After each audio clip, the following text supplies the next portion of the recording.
Small and medium-sized enterprises have been the backbone of Ghana's economic and social development for the past decades. They are the major driving force for business development, employment creation, production of goods and services, and internal income generation in Ghana, with an increasing number of people looking to set up businesses of their own.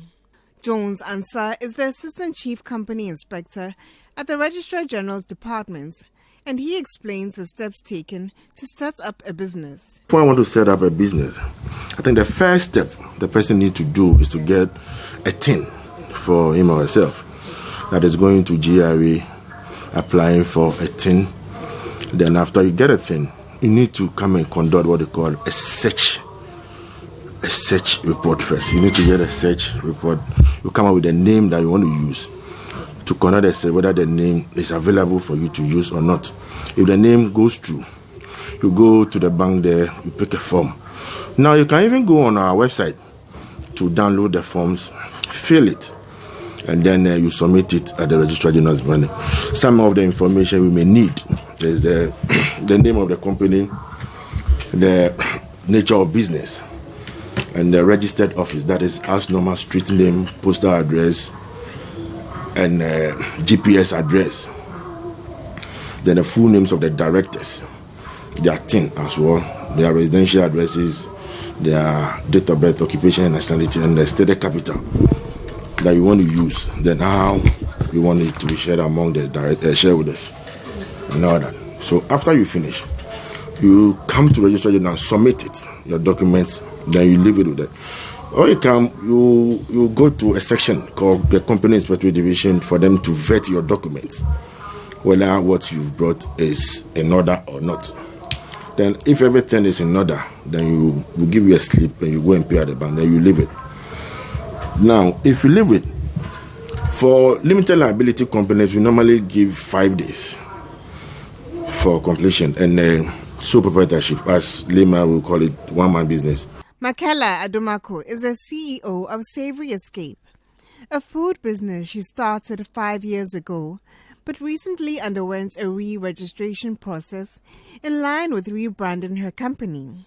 Our focus is mainly on the corporate institutions, yes, because we did a study, we did a survey, and we realized that most corporate institutions find it difficult to get healthy meals on a daily basis.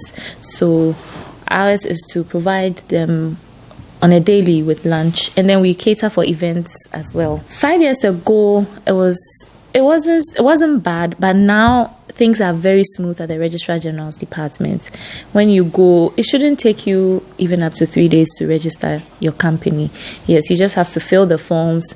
As long as you meet the requirements and then your name is not an already registered business, you can definitely register your business at a fee, of course. Yes. With the varying business categories one can enter into, institutions such as Ghana Standards Authority, Food and Drugs Authority, among others, play their various roles.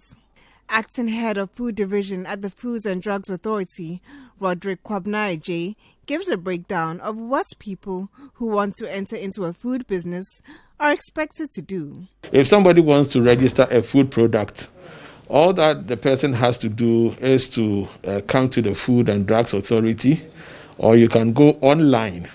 The requirements are there. So normally it's be expected that you pick the form, you fill it, you bring the necessary samples, and then you accompany it with what we call a certificate of analysis.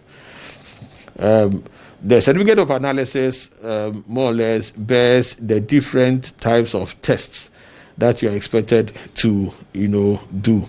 After losing her job just before the lockdown, Sylvia Na Ajele Kone decided to set up her own business and is now the co-founder of Freeze and Fry. I do pancakes. That's all I do. I do it in 5 different flavors. I have special orders for people who do not take milk and then people who do not take eggs. That is upon request. The business is now almost 3 months old, but she fears she may have to stop operating due to the challenge of paying an amount of 1,200 cedis to her municipality and asks that the FDA makes the required fee affordable to startups like herself. I have to go through my LADMA assembly, and then they are charging so much because they gave us the explanation that elsewhere I could pay 300 cedis for a year, but for them they've put 3 years together so that when you pay you don't have to renew again.